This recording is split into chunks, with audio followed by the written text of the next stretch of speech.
아브라함은 여호와 하나님께서 약속하신 약속의 아들을 마침내 얻었습니다. 그래서 그 아들의 이름을 이삭이라 하였습니다. 이삭이라는 뜻은 웃음, 기쁨이란 뜻을 갖고 있습니다. 사라가 90세의 아들을 얻었습니다. 이 소식은 사라에게만 좋은 것이 아니라 이 소식을 듣는 모든 사람들에게 기쁜 소식이 되고 다 함께 웃을 수 있는 소식이라 6절에서 말씀하고 있습니다. 왜 이런 말씀을 하느냐 하면 이제 약속의 자손을 통하여 구원받을 백성들이 얻는 기쁨을 말씀하고 있는 것입니다. 아이가 젖을 때자 아브라함이 잔치를 벌였습니다. 그런 후에 이스마엘이 이삭을 괴롭히는 것을 사라가 봄으로 인하여 하갈과 이스마엘을 내쫓는 장면이 나오게 됩니다. 그들에게 물 한 가죽 부대를 주어서 광야로 나아가게 되는데 물이 떨어지자 고통 가운데 있잖아요.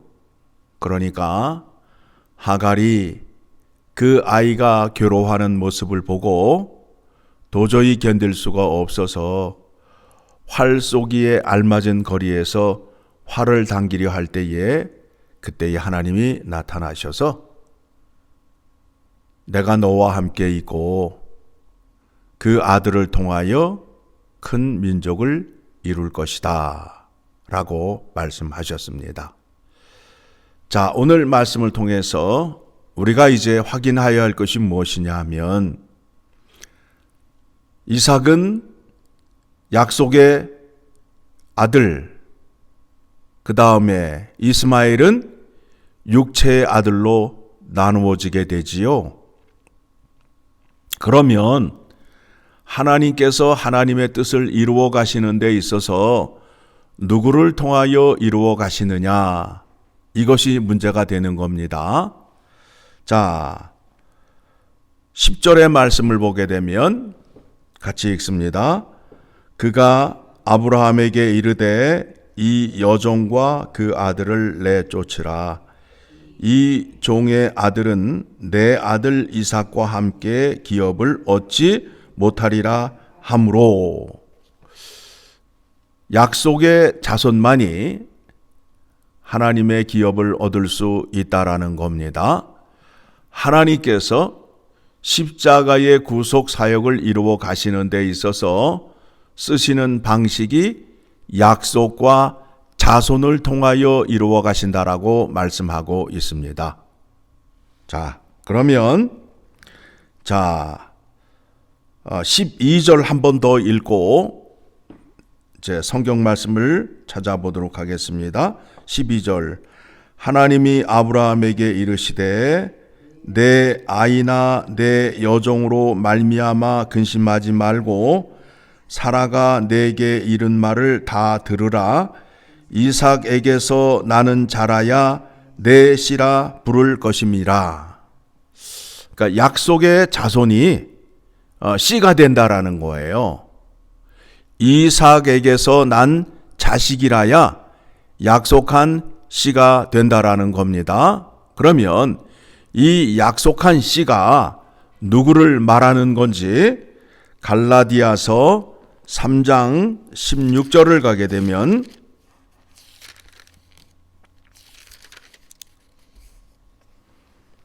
갈라디아서 3장 16절을 가게 되면 같이 읽겠습니다. 이 약속들은 아브라함과 그 자손에게 말씀하신 것인데 여럿을 가리켜 그 자손들이라 하지 아니하시고 오직 한 사람을 가리켜 내 자손이라 하셨으니 곧 그리스도라. 지금 약속의 자손이라고 말하는 것은 한 사람을 가리켜 말하는데 그 한 사람이 누구라는 거예요? 예수 그리스도를 말하는 거예요. 예수 그리스도를. 그래서 29절의 말씀을 보게 되면 29절의 말씀 봅니다. 같이 읽습니다. 너희가 그리스도의 것이면 곧 아브라함의 자손이요 약속대로 유업을 이을 자니라. 그러니까 믿음의 선조들에게 약속하신 그 자손은 누구를 말한다고요? 예수 그리스도를 말해요. 그래서 예수 그리스도 안에서 하나님의 영적인 자녀들이 태어나잖아요. 하나님이 일하시는 그 믿음의 방식을 믿음의 선조들을 통하여 나타내시는 거예요. 자, 구원은 전적인 하나님의 은혜로 말미암아 하나님이 아브라함을 택하였지요. 그렇죠? 예. 아브라함이 하나님을 찾은 게 아니에요. 하나님께서 아브라함을 택하셨어요. 전적인 하나님의 구원의 은혜를 아브라함을 택함을 통하여 보여주시는 것이고, 그 다음에 아브라함이 두 아들을 낳게 되는데 하나는 육체의 아들이고 하나는 영적인 아들이에요. 그런데 하나님이 어떤 아들을 통하여 하나님의 뜻을 이루어 간다고요? 영적인 아들을 통하여 이루어 가신다라는 거예요. 그가 바로 이삭이지요. 이삭이 쌍둥이를 낳게 되잖아요. 쌍둥이를 낳게 되는데 뱃속에 에서와 야곱이 있는데 하나님께서 야곱을 택하였어요. 언제요? 뱃속에 있을 때.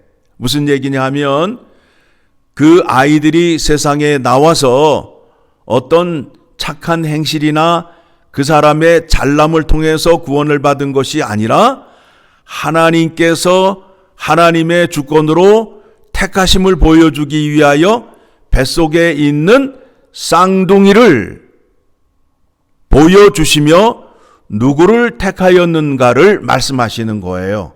그러니까 그 쌍둥이가 리브가의 뱃속에 있을 때에 하나님께서 야곱을 택하셨어요. 그러니까 구원은 하나님의 전적인 은혜로 택함을 받게 되는 거고, 그 다음에 그 구원은 육체의 자손을 통하여 이루어지는 것이 아니라 영적인 자손, 그 자손이 누구라고요? 예수 그리스도를 통하여 그 구원이 이루어질 것이고, 예수 그리스도 안에 들어오는 자는 자기의 잘남이나 자랑으로 들어오는 것이 아니라 하나님의 은혜로 말미암아 하나님 나라에 들어오게 된다라는 것을 보여주기 위하여 믿음의 선조들을 이렇게 동원시켜서 우리에게 보여주고 있는 겁니다. 자, 그러면 우리는 육체의 자손이에요? 영적인 자손이에요?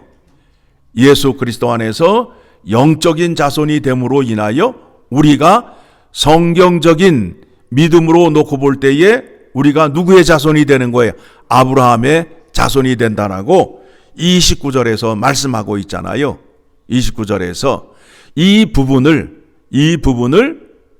예수님이 오셨을 때에 유대인들이 받아들이지를 못하는 거 아니에요. 자, 다시 한번 봅니다. 29절 시작. 너희가 그리스도의 것이면 곧 아브라함의 자손이요 약속대로 유업을 이을 자니라. 그러니 여러분, 내가 예수 그리스도의 이름으로 구원을 받았다 함이 얼마나 큰 영광이고 은혜인지를 아셔야 돼요. 창세전에 준비하셨던 그 십자가의 구속 사역이 이제 아브라함에게 약속이 임하였고 그 약속이 자손을 통하여 이루어질 것이다 라고 말씀하셨는데 그 자손이 바로 예수 그리스도가 되셔서 예수 그리스도 안에서 우리가 택함을 받아 하나님의 자녀가 되었음을 확인하였을 때 하나님께 감사와 영광을 돌릴 수밖에 없다라는 겁니다. 자, 그러면 다시 오늘 본문의 말씀으로 돌아가서 그러면 이삭은 뭐고 이스마엘은 어떻게 되는 거냐? 즉 하나님이 이삭에게는 하나님의 유업을 이을 자로 택함을 받았고 인정을 받았은 것을 우리가 아는데 그러면 이스마엘은 어떻게 되는 거냐? 이스마엘은 하나님을 창조주 하나님으로 그분 주관하에 사는 백성이 되었어요. 그런데 이스마엘의 자손이라 할지라도 예수 그리스도를 통하여 구원을 얻음으로 인하여 그들도 하나님의 영적인 자녀가 될 수 있음을 그렇게 구원을 받았음을 신약 성경을 통하여 확인하게 되잖아요. 그렇죠? 그래서 예수 그리스도의 십자가의 피값을 치르고 세운 교회, 그 교회 안에 누가 들어와요? 유대인과 이방인이 함께 들어와 예배하고 기도하잖아요. 그렇죠? 이방인들이라 함은 이스라엘 자손을 제외한 다른 민족을 말하는 거 아니에요. 그들이 누구를 통하여 하나가 된다고요? 예수 그리스도를 통하여 하나가 된단 말입니다. 자, 어디를 말씀 보시느냐 하면 에베소서 2장 11절 말씀입니다. 에베소서 2장 11절 같이 읽어 내려갑니다. 그러므로 생각하라. 너희는 그때에 육체로는 이방인이요 손으로 육체에 행한 할례를 받은 무리라 칭하는 자들로부터 할례를 받지 않은 무리라 칭함을 받은 자들이라. 그때에 너희는 그리스도 밖에 있었고 이스라엘 나라 밖에 사람이라 약속의 언약들에 대하여는 외인이요 세상에서 소망이 없고 하나님도 없는 자이더니. 그렇죠? 예, 이방인들 13절 시작. 이제는 전에 멀리 있던 너희가 그리스도 예수 안에서 그리스도의 피로 가까워졌느니라. 그는 우리의 화평이신지라 둘로 하나를 만드사 원수된 것 곧 중간에 막힌 담을 자기 육체로 허시고. 그렇죠? 예. 그러니까 예수 그리스도의 십자가의 은혜로 말미암아 유대인과 이방인이 하나가 되었습니다. 그래서 이스마엘 자손도 예수 그리스도의 이름으로 구원을 받음으로 인하여 그들도 약속의 자손이 될 수 있다라는 겁니다. 한국 사람인 우리는요, 예, 이방인이잖아요. 예, 그 은혜를 우리가 누리고 있잖아요. 그래서 우리가 예수 그리스도의 십자가의 구원의 은혜에 감사하며 찬양할 수 있게 되는 겁니다. 오늘도 나를 구원해 주신 예수 그리스도를 감사하며 찬양하며 영광 올려드리는 자리에 서기를 원합니다.